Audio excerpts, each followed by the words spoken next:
ये काफ़ी मैचों से कर रहे थे और मुझे शक था कि ये जिस लाइन पे बॉल आता है ये खुद जानबूझ के बैट को उस लाइन में नहीं लेके आते थे। तो मैंने उसको 2-3 बार कहा कि मुझे ये लग रहा है ये जानबूझ के आउट हो रहा है, ये जानबूझ के रन नहीं कर रहा।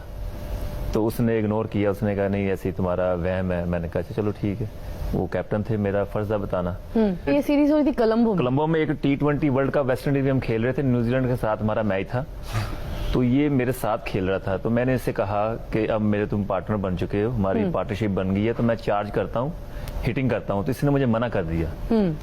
तो मैंने उस वक्त नहीं सोचा, तो मैंने कहा शायद ये सही कह रहा है, इस वक्त टाइम नहीं है हिटिंग करने का। तो 2 ओवरों के बाद फिर मैंने सोचा कि ये तो इसने बात की मुझे कही है। तो फिर मैंने इससे कहा कि मैं अब हिटिंग करने लगा हूँ, तो मुझे ना स्ट्राइक दो, सिंगल लेके मुझे खिलाओ। अच्छा। तो ये जानबूझ के मुझे 2-3 बॉलें डॉट करने के बाद सिंगल लेता था। अच्छा। तो मुझे इसने अंडर प्रेशर करके आउट कर दिया। मैं दिमाग मेरा खराब हो गया। मैंने कहा ये इसने क्या किया। तो मैंने जाते ही शाहिद अफरीदी को कहा कि मैंने कहा ये अभी ये कर रहा है, इसने जानबूझ के मुझे आउट करवाया है और ये गलत खेल रहा है। तो उसने कहा नहीं नहीं नहीं ऐसी कोई बात नहीं। वो कुदरती तौर पे देखे साल के बाद वही चीज हकीकत में साबित हो गई।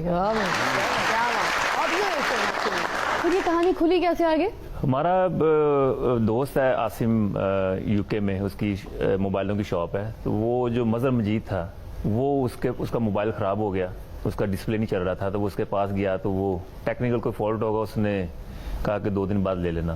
तो वो रात को वो काम करता था रिपेयरिंग का। तो जब उसने बटन ऑन किया तो वो मोबाइल ऑन हो गया। तो उसने देखा कि मैसेज जो थे ना काफ़ी आए हुए थे। तो वो लिखा हुआ था सलमान बट क्रिकेटर। तो उसने वो सारे मैसेज पढ़े, उसने उसे कॉपी कर ली। उसने कॉपी करके उसने अफरीदी को बता दिया, फिर मुझे बताया कि ये मामला तो है।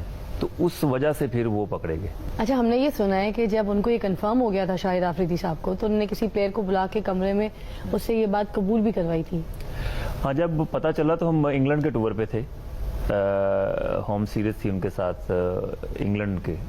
तो वहाँ पे मोहम्मद आमिर को बुलाया। तो मैंने कहा जी मैं भी आपके साथ चलता हूँ। उसने कहा ना आप जरा बाहर कमरे के बाद खड़े हो। तो मुझे एकदम से आवाज आई धड़ल थप्पड़ मारने की ना। अच्छा, ओके। तो शायद अफरीदी ने उसको थप्पड़ मारा। अच्छा। मोहम्मद आमिर को तुम बताओ सच क्या है। हाँ। तो उसने फिर सारा कुछ बता दिया। फिर इस गल तो पहले ना शाहिद अफरीदी लिए तो ताड़ियां होनी जब ये बातें क्रिकेट बोर्ड के नॉलेज में आ गई थी तो उन्होंने एक्शन क्यों नहीं लिया? पूरी जगहजाई क्यों हुई हमारी? देखिए, हमें ये होना चाहिए जैसे हमारा क्रिकेट बोर्ड है उस वक्त का, उसको पावरफुल होना चाहिए था।